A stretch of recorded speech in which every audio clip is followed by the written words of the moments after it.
Hello दोस्तों, नमस्कार। स्वागत है आपका हमारे यूट्यूब चैनल सम्राट एजुकेशन में। दोस्तों, आज की इस वीडियो में आप लोग को बीएससी एग्रीकल्चर 5th सेमेस्टर के एक विषय communication skills and personality development AG 508 का 5 मोस्ट इम्पॉर्टेंट लॉन्ग क्वेश्चन बताने वाला हूं, जो कि आपके एग्जाम के लिए बहुत ही ज़्यादा इंपॉर्टेंट होने वाला है। तो आप लोग वीडियो को पूरा देखिएगा और वीडियो को लाइक जरूर कर दीजिएगा। आप लोग वीडियो को लाइक नहीं करते, इसकी वजह से यह वीडियो लेट आया है। इस वीडियो पे कम से कम 30 लाइक होगा तभी अगला वीडियो आएगा, आप लोग ध्यान दीजिएगा। क्योंकि देखिए, आप लोग लाइक करेंगे तभी इंप्रेशन जाएगा, इंप्रेशन जाएगा तभी वीडियो व्यूज जाएगा, और व्यूज जाएगा तो मुझे भी अच्छा लगेगा और आप लोगों को भी अच्छा लगेगा इसकी वजह से। ठीक है, तो पहला क्वेश्चन देखेंगे, संचार से आप क्या समझते हैं? संचार के प्रकारों का वर्णन कीजिए। ठीक है, कम्युनिकेशन से आप क्या समझते हैं? देखिए, यहाँ पर कम्युनिकेशन की बात हो रही है, कम्युनिकेशन स्किल की बात नहीं हो रही। कम्युनिकेशन अलग चीज है, कम्युनिकेशन स्किल अलग चीज है। ठीक है, तो कम्युनिकेशन से आप क्या समझते हैं? कम्युनिकेशन के प्रकारों को बताइए और कम्युनिकेशन का अर्थ भी बताइए। कभी कभी अर्थ भी पूछ लेता तो अर्थ भी मैं इसी में बता दूंगा। तो चलिए देखते हैं। तो कम्युनिकेशन शब्द या संचार शब्द की उत्पत्ति लैटिन भाषा के शब्द कम्युनिस से हुई। किससे हुई है? कम्युनिस से। लैटिन भाषा के शब्द कम्युनिस हुई है, जिसका अर्थ होता है कॉमन। जिसका अर्थ क्या होता है?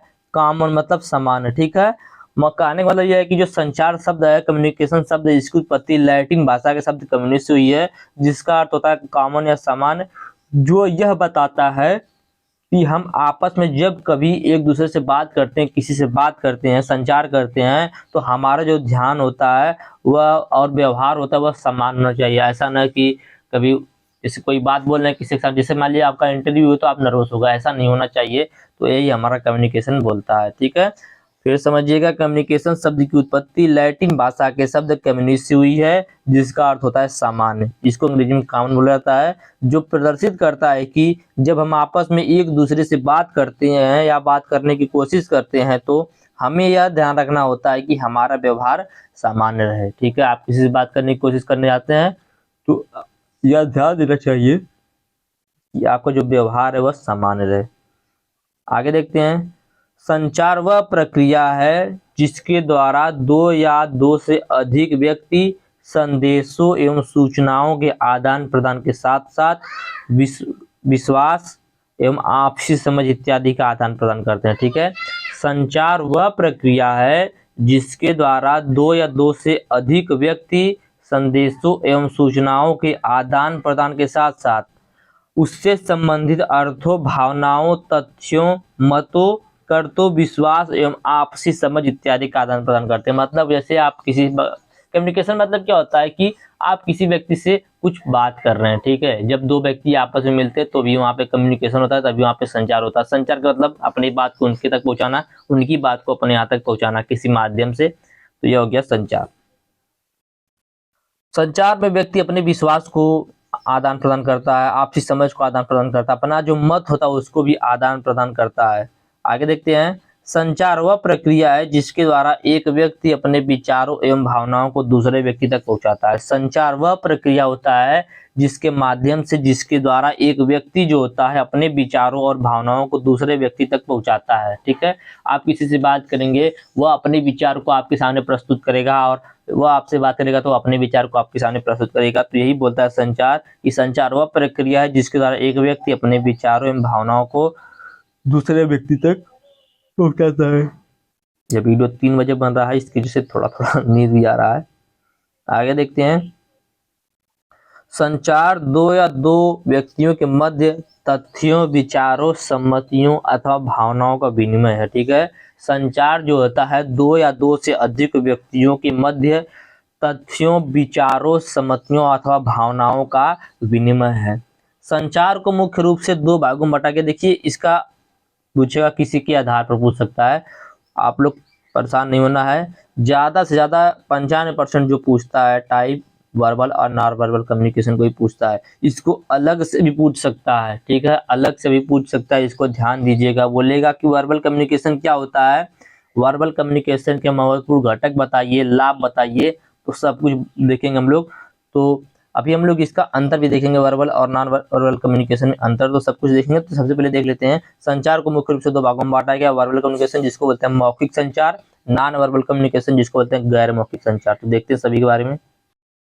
वर्बल कम्युनिकेशन जिसको बोलते हैं मौखिक संचार। तो जब विचारों और भावनाओं का आदान प्रदान बोलकर किया जाता है, जैसे मैं अपने विचारों और भावनाओं का आदान प्रदान जो है बोलकर आप लोगों से कर रहा हूँ, तो यह क्या कहलाता है, यही कहलाता है verbal communication.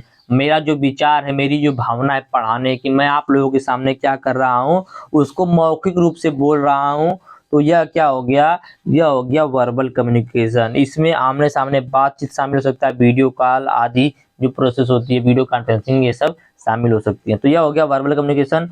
Non verbal communication क्या होता है, तो शब्दों के बिना विचारों और भावनाओं का आदान प्रदान होता है, तो उसे अमौखिक संचार कहते हैं। मतलब जब हम बस यही जो लिखे हैं इसी के ऊपर हम अंडरलाइन करते जाएंगे और आप लोग अपने से पढ़ते जाएंगे। मतलब यहाँ पर हम बोलेंगे नहीं कुछ, तो इसको बोलेंगे अमौखिक संचार या नॉन वर्बल कम्युनिकेशन। मतलब यहाँ पर मैं अपने विचारों और भावनाओं का आदान प्रदान नहीं करूंगा, मैं जो लिखा हूँ वही आप लोग देखेंगे। इसमें चेहरे के भाव, शरीर की भाषा, इशारा आदि शामिल होता है। यह भी शामिल कर सकते हैं आप लोग। को देखिए एग्जाम्पल के लिए मैं कुछ भी बोल सकता हूँ, आपको समझ में आना चाहिए बस, ठीक है।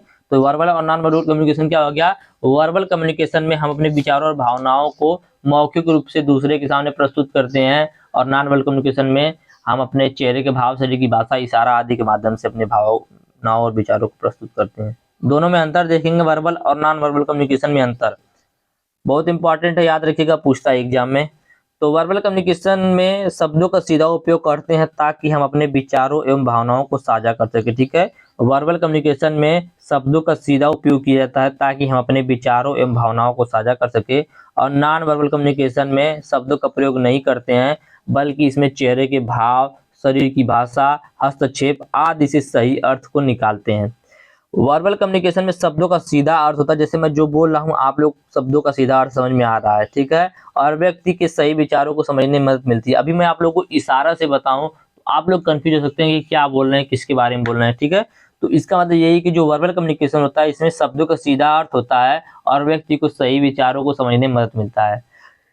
नॉन वर्बल कम्युनिकेशन में व्यक्ति के भावनाओं, मानसिक स्थिति, इशारा आदि से विचारों को समझा जाता है, ठीक है।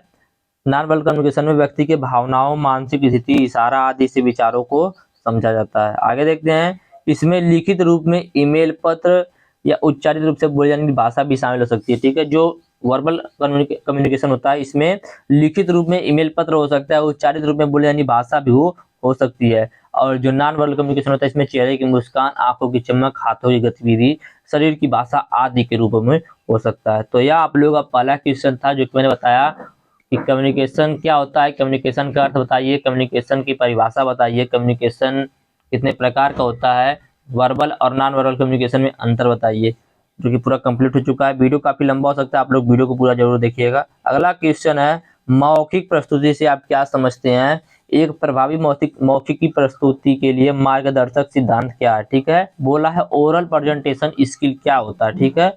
ओरल प्रेजेंटेशन स्किल क्या होता है, एक प्रभावी मौखिक प्रस्तुति के लिए मार्गदर्शक सिद्धांत क्या होता है। यदि आपको अपने ओरल प्रेजेंटेशन के माध्यम से किसी के ऊपर प्रभाव डालना है तो उसके लिए क्या एक सिद्धांत दिया गया है, क्या एक स्टेप है कि जिसको आप फॉलो करके ऐसा कर सकते हैं। चलिए देखते हैं। मौखिक प्रस्तुति या ओरल प्रेजेंटेशन एक ऐसी प्रक्रिया है जिसमें एक व्यक्ति या समूह दर्शकों के सामने सूचनाओं, विचारों या भावनाओं को बोली जाने वाली भाषा के माध्यम से प्रस्तुत करता है, ठीक है।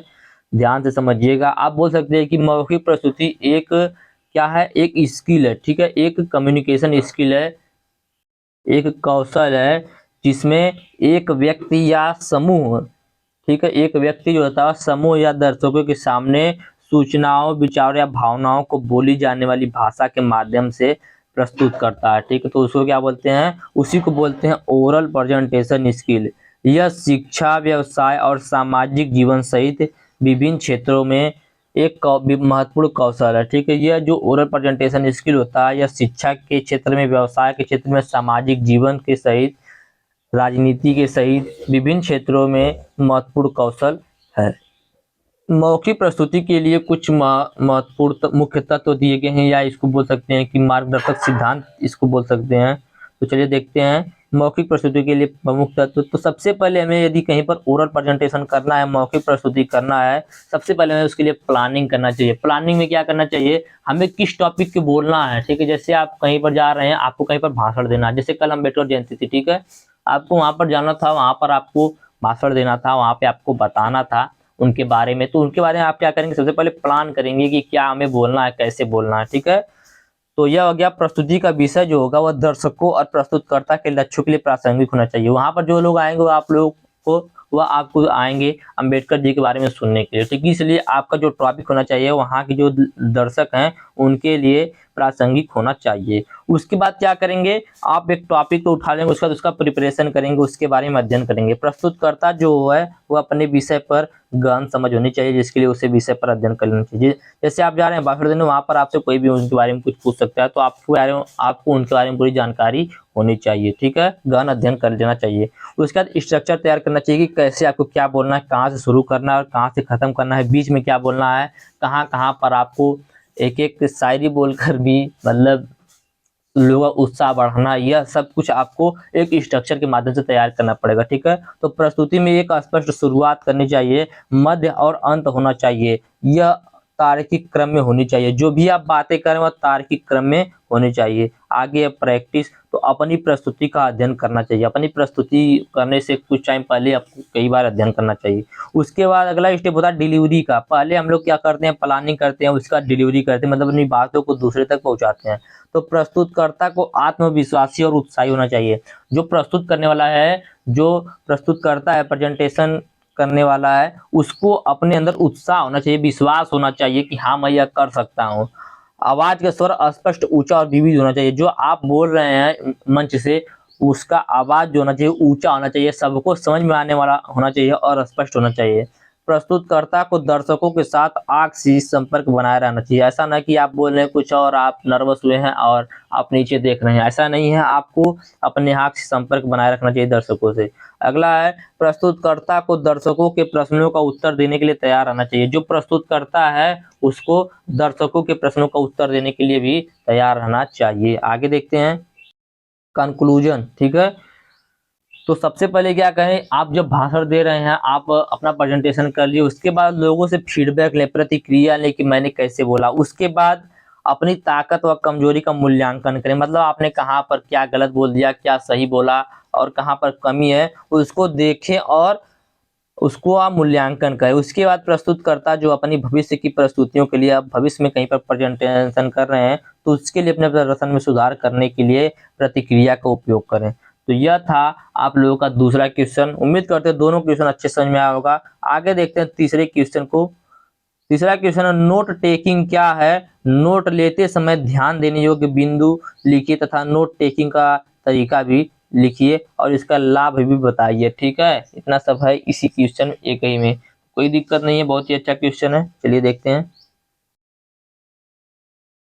तो नोट टेकिंग एक ऐसी प्रक्रिया है जिसमें आप किसी बातचीत, व्याख्यान या अन्य स्रोत से महत्वपूर्ण जानकारी को लिखित रूप में कैप्चर करते हैं। यह आपको जानकारी को याद रखने, समझने और बाद में उसको उपयोग करने में मदद करता है। जैसे मान लीजिए मैं यहाँ पे बता रहा हूँ, कुछ लोग क्या कर रहे होंगे, थोड़ा थोड़ा मेरी बातों को लिख रहे होंगे। इससे क्या होगा, इससे वह अपनी भाषा में मेरी बातों को लिख रहे होंगे। इससे वह यदि बाद में उनको पढ़ना होगा, एक बार देखेंगे तो उनको पूरी बात जो है मैं बता रहा हूँ समझ में एक ही बार में आ जाएगी। इसके लिए क्या करते हैं, इसके लिए नोट लेते हैं। जैसे मीडिया वाले होते हैं, जब किसी का वीडियो कॉन्फ्रेंसिंग होता है, किसी का इंटरव्यू होता है, तो वहाँ पर मेन मेन पॉइंट जो होता है उसको लिखते हैं। क्यों लिखते हैं, क्योंकि उनको याद रहेगा और बाद में जाकर उसी चीज़ को न्यूज़पेपर में लिखेंगे और मीडिया में अपने चलाएंगे, इसलिए ये सब लिखा जाता है। तो यही होता है नोट टेकिंग। नोट टेकिंग मतलब होता है जिसमें आप किसी की बातचीत को, किसी के इंटरव्यू को बोल सकते हैं, किसी की व्याख्यान को, कोई किसी के बारे में कुछ बता रहा है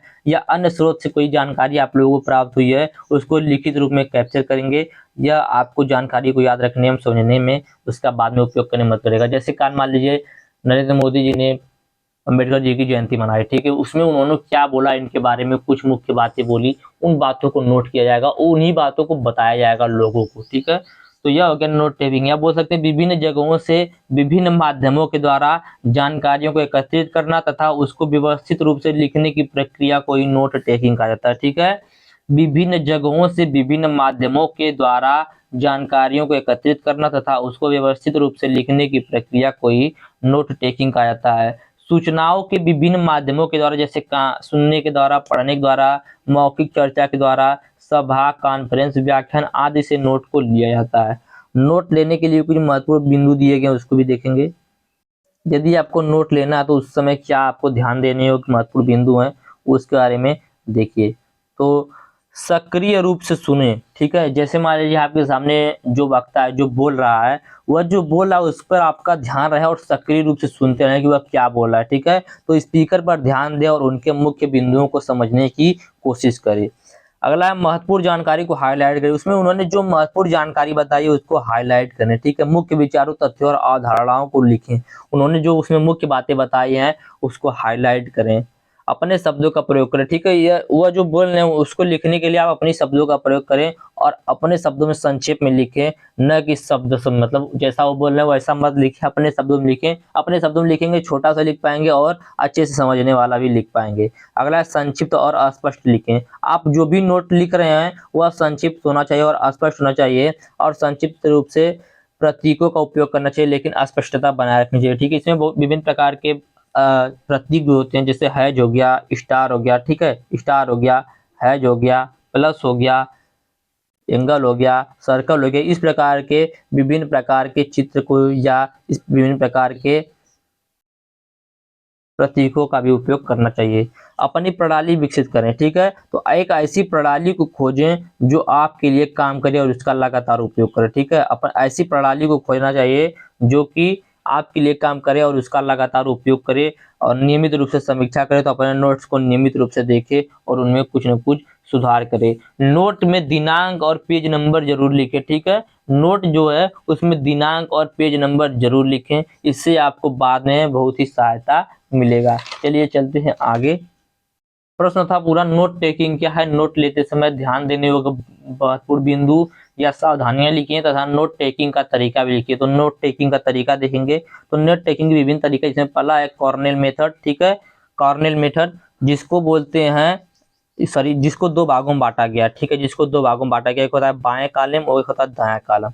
तो आप मुख्य विचार, तथ्य और अवधारणाओं को लिखते हैं बाएं कॉलम में, और दाएं कॉलम में आप स्पीकर का स्पष्टीकरण, उदाहरण और अपनी टिप्पणियों को लिखते हैं, ठीक है। तो यह था पहला मेथड। दूसरा मेथड होता है माइंड मैपिंग। यह विधि मुख्य विषय को केंद्र में रखती है और उससे जुड़ी उप शाखाओं को बाहर की ओर फैलाती है। प्रत्येक उप शाखा एक अलग विचार या अवधारणा का प्रतिनिधित्व करते हैं। आगे देखते हैं। अगला मेथड लीनियर मेथड या लाइनर मेथड बोल सकते हैं। तो यह विधि जानकारी को क्रमिक रूप से बिंदु या वाक्यों में लिखती है। यह जो विधि होती है जानकारी को क्रम से बिंदु या वाक्यों में लिखती है। अगला है आउटलाइन मेथड। तो यह विधि जानकारी को एक पदानुक्रमित संरचना में व्यवस्थित करती है, जिससे मुख्य विचार शीर्ष पर होते हैं और उप विचार नीचे होता है। आगे है स्केनॉटिंग, ठीक है। तो यह विधि जो होता है आप स्केच के माध्यम से या चित्र, प्रतीक और शब्दों का उपयोग करके जानकारी को दर्शाते हैं इसके माध्यम से, ठीक है। आगे देखते हैं नोट टेकिंग के क्या क्या लाभ है। तो जानकारी को याद रखने में मदद करता है। नोट टेकिंग क्या करता है, जानकारी को याद रखने में मदद करता है। जब आप किसी जानकारी को लिखते हैं तो आप इसे बेहतर ढंग से संसाधित करते हैं और याद रखते हैं। अगला है समझ में सुधार करता है, ठीक है। जानकारी को व्यवस्थित करने के लिए आपको इसे बेहतर ढंग से समझने में मदद मिलती है।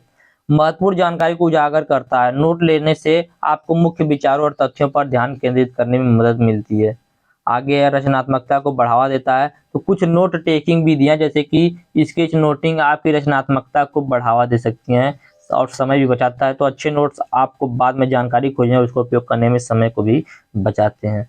तो यह थे आपके तीसरे क्वेश्चन जो कि मैंने बता दिया। चलिए चलते अगले क्वेश्चन पे। अगला क्वेश्चन है ग्रुप डिस्कशन क्या है या समूह चर्चा क्या है। समूह चर्चा के लिए आवश्यक शर्तों को सूचीबद्ध करें।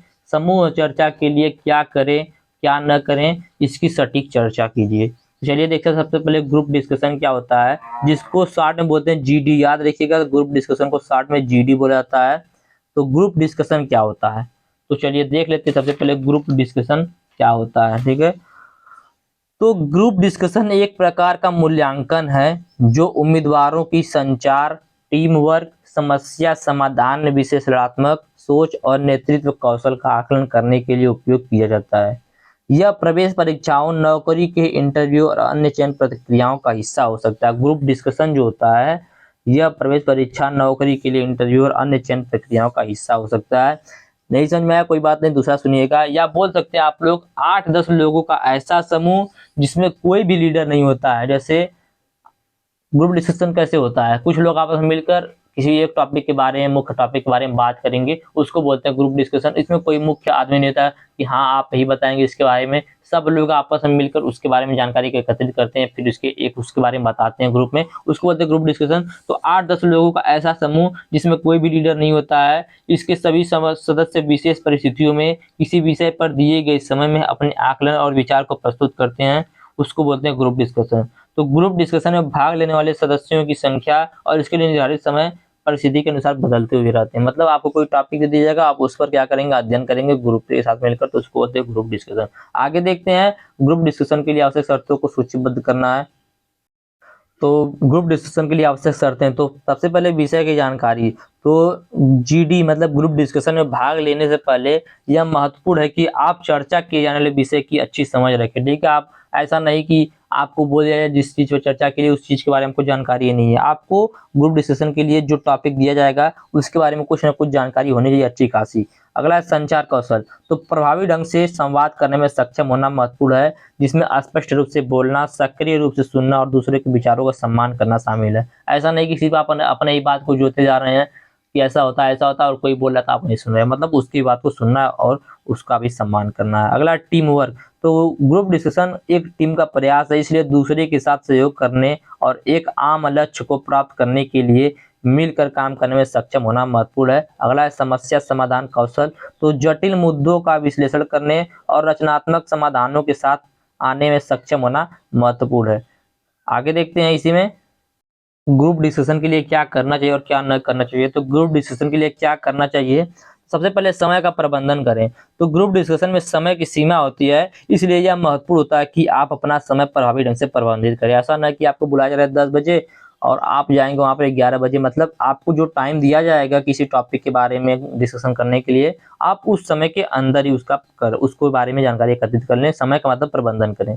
अगला है सक्रिय रूप से भाग लें। तो चर्चा में सक्रिय रूप से भाग लें और अपने विचारों को साझा करें। आप ग्रुप डिस्कशन में सक्रिय रूप से भाग लें और अपने विचारों को साझा करें। अगला है दूसरों का सम्मान करें। तो दूसरे के विचारों का सम्मान करना चाहिए, भले ही आप उनसे सहमत ना हो। ठीक है, भले ही आप उनसे सहमत ना हो, लेकिन दूसरे की बातों का सम्मान करना चाहिए। अगला स्पष्ट और संक्षिप्त रूप से बोलना चाहिए।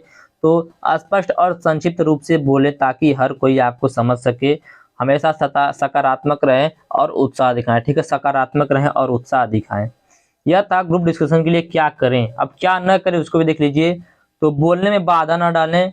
जैसे कोई बोल रहा है तो आप उसकी बात को काटे ना, उसको भी बोलने दें।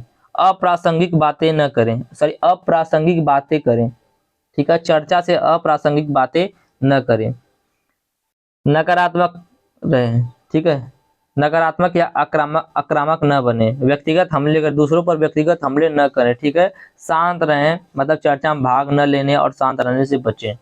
ठीक है, तो यह था आप लोगों का ग्रुप डिस्कशन क्या है, ग्रुप डिस्कशन के लिए आवश्यक शर्त और क्या करना चाहिए क्या नहीं करना चाहिए, जिसके बारे में हमने आप लोगों को बताया। आगे देखेंगे अगला क्वेश्चन, पब्लिक स्पीकिंग क्या होता है। ठीक है, पब्लिक स्पीकिंग क्या है, पब्लिक स्पीकिंग के लिए क्या करें और क्या न करें की सूची बनाइए व इसके महत्व को समझाइए। ठीक है, पब्लिक स्पीकिंग क्या है, पब्लिक स्पीकिंग के लिए क्या करें और क्या न करें की सूची बनाइए व इसके महत्व को समझाइए। तो सबसे पहले देखेंगे पब्लिक स्पीकिंग क्या होता है।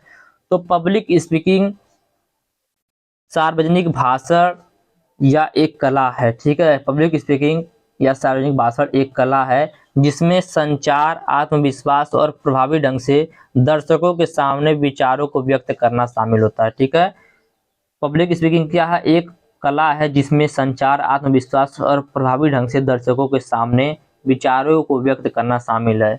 यह एक महत्वपूर्ण कौशल है जो आपको विभिन्न परिस्थितियों में सफलता प्राप्त करने में मदद कर सकता है। ठीक है, यह एक महत्वपूर्ण कौशल होता है। पब्लिक स्पीकिंग क्या होता है, महत्वपूर्ण कौशल होता है जो आपको विभिन्न परिस्थितियों में सफलता प्राप्त करने में मदद करता है, जैसे कि बिजनेस मीटिंग में, शैक्षणिक प्रस्तुति में, सामाजिक कार्यक्रम में और राजनीतिक रैलियों में भी आपको पब्लिक स्पीकिंग का यूज करना पड़ता है। तो समझ में आया पब्लिक स्पीकिंग क्या होता है? फिर सुनिएगा, या बोल सकते हैं किसी भी स्थान पर आमने सामने बैठे हुए श्रोताओं को जब कुछ प्रस्तुत किया जाता है तो उसी को अब पब्लिक स्पीकिंग कहा जाता है। पब्लिक स्पीकिंग साधारणतः आमने सामने जिसमें कि एक प्रस्तुतकर्ता या वक्ता होता है और एक को सुनने वाले समूह को एक सुनने वाले को समूह को संबोधित करते हैं। ठीक है, मतलब कुछ 10-20 लोग समूह में होते हैं और उनको एक लोग खड़े होकर कुछ बातें बताते हैं, उसको बोलते हैं पब्लिक स्पीकिंग। ठीक है, आगे देखेंगे पब्लिक स्पीकिंग के लिए क्या करें और क्या न करें। तो पब्लिक स्पीकिंग के लिए क्या करना चाहिए? तो सबसे पहले तैयारी करनी चाहिए। कोई भी काम करने से पहले तैयारी करनी चाहिए। तो अपने विषय पर अच्छी तरीके से शोध करें, सुनिश्चित करें कि आप अपने विषय के बारे में गहन ज्ञान रखते हैं। अगला, अपनी प्रस्तुति का अभ्यास करें। तो बार बार अपने अभ्यास करने से आपको आत्मविश्वास बढ़ाने और गलतियों को कम करने में मदद मिलेगी। मतलब जिस टॉपिक पे आपको बोलना है, स्पीक करना है, उसके बारे में आपको बार बार अभ्यास करना चाहिए। अपनी प्रस्तुति को व्यवस्थित करें। तो अपनी बातों को स्पष्ट और तार्किक क्रम में व्यवस्थित करें। दृश्य सहायता का उपयोग करें। अपनी बातों को समझाने के लिए स्लाइड, चित्र या अन्य दृश्य सहायता का उपयोग करें, क्योंकि देखेंगे आप लोग चित्र के माध्यम से ज्यादा समझ में आता है। आगे देखते हैं इसी में, तैयारी के बाद प्रेजेंटेशन करें। प्रेजेंटेशन में आत्मविश्वास के साथ बोलें। आपकी जो आवाज है वह स्पष्ट होनी चाहिए और सबकी सुनने के योग्य होनी चाहिए। आंखों से संपर्क बनाएं। दर्शकों से जुड़ने के लिए आप उनकी आंखों में देखें। अपने शरीर की भाषा का उपयोग करें। आप जैसे इशारों के माध्यम से भी समझाएं, अपने चेहरों के भाव के माध्यम से भी समझाएं। कहानी सुनाएं। अपनी प्रस्तुति को अधिक दिलचस्प बनाने के लिए कहानी और उदाहरणों का उपयोग करें। अपने दर्शकों को शामिल करें। अपने दर्शकों से प्रश्न पूछकर उनकी प्रतिक्रियाओं को सुनकर उन्हें भी इसमें शामिल करें। आगे देखते हैं इसी में, अभ्यास। तो अपनी गलतियों से सीखें। जैसे आपने प्रेजेंटेशन कर दिया, उसके बाद आपसे जो गलती हुई है तो उसको सीधे और विश्लेषण करें और अगली बार उन्हें सुधारने का प्रयास करें। अन्य वक्ताओं से भी प्रेरणा लें। आपके बाद जो भी अन्य और बोलने वाले लोग हैं उनसे भी प्रेरणा लें। अनुभवी वक्ताओं से देखें और उनसे कुछ सीखें। प्रतिक्रिया मांगे। दोस्तों, परिवार और सहकर्मियों से अपनी प्रस्तुति पर प्रतिक्रिया मांगे। मैंने कैसा बोला इसके बारे में आप उनसे प्रतिक्रिया लें, फीडबैक लें। तो यह तो हो गया कि ग्रुप पब्लिक स्पीकिंग में क्या करना चाहिए। अब क्या नहीं करना चाहिए उसको भी देखेंगे। तो अपनी प्रस्तुति को याद न करें। ऐसा न कि आप अपनी प्रस्तुति जो उसको रट कर जाएं, ऐसा ना होना चाहिए। आपके अंदर से बात नहीं करनी चाहिए। ठीक है, अपनी प्रस्तुति को याद करने से आप घबरा सकते हैं और गलती कर सकते हैं, इसलिए अपनी प्रस्तुति को याद न करें। अपने दर्शकों को कम आंकें। ठीक है, यह मान करना चाहिए कि आपके दर्शकों को पहले से ही आपके विषय के बारे में सब कुछ पता है। आपको यह पता होते हुए भी आप उसके बारे में और अच्छे तरीके से बताइए। अगला है, बहुत अधिक जानकारी न दे। यदि आप किसी चीज के बारे में बहुत अधिक जानकारी देने लगेंगे तो बोलेंगे सब पागल है। अपनी प्रस्तुति को संक्षिप्त और केंद्रित रखें। आगे, अपनी आवाज को एक रस न रखें। अपनी आवाज में उतार चढ़ाव लाकर अपनी प्रस्तुति को दिलचस्प बनाएं। कहीं कहीं पर आप चिल्लाइए, कहीं पर धीरे बोलिए, मतलब इस प्रकार से उतार चढ़ाव लाकर अपनी प्रस्तुति को दिलचस्प बनाइए। अपने दर्शकों को नजरअंदाज न करें। तो अपने दर्शक जो हैं आपके सामने, उनकी प्रस्तुति के दौरान अपने दर्शकों से जुड़े रहें, उनको नजरअंदाज न करें। आगे इसका महत्व देखते हैं, पब्लिक स्पीकिंग का महत्व। तो प्रभावी ढंग से संवाद करने की क्षमता। तो पब्लिक स्पीकिंग आपको अपने विचारों, भावनाओं और विचारों को स्पष्ट रूप से, संक्षिप्त रूप से व्यक्त करने में मदद करता है। आत्मविश्वास को बढ़ाता है। तो सफलतापूर्वक सार्वजनिक भाषण देने से आपके आत्मविश्वास और आत्मसम्मान में वृद्धि होती है। नेतृत्व कौशल विकसित करना। तो पब्लिक स्पीकिंग आपको दूसरों को प्रेरित करने में मदद करता है, जो कि नेतृत्व के लिए आवश्यक कौशल है। करियर की संभावनाओं को बेहतर बनाना। तो प्रभावी ढंग से संवाद करने की क्षमता किसी भी क्षेत्र में सफलता के लिए महत्वपूर्ण हो सकती है। तो यह थे आपके 5 क्वेश्चन जो कि मैंने आप लोग बताए, और यह 5 क्वेश्चन ही टोटल आपके 29 मिनट के हो गए हैं। उम्मीद करते हैं यह वीडियो भी आप लोगों को अच्छा लगा होगा। वीडियो में 30 लाइक कम से कम होना चाहिए, उसके बाद ही अगला वीडियो आएगा, और अगला वीडियो भी 5 से 6 क्वेश्चन का आएगा। अभी बहुत सारे इंपॉर्टेंट क्वेश्चन बचे हुए हैं आप लोगों के। ठीक है, और वीडियो को लाइक जरूर कीजिएगा, शेयर जरूर कीजिएगा और सब्सक्राइब जरूर कीजिएगा चैनल को। धन्यवाद, जय हिंद। इसका पीडीएफ चाहिए तो डिस्क्रिप्शन व्हाट्सएप ग्रुप का लिंक, व्हाट्सएप नंबर भी दिया गया है, मैसेज करके इसका पीडीएफ भी ले सकते हैं। Thank you.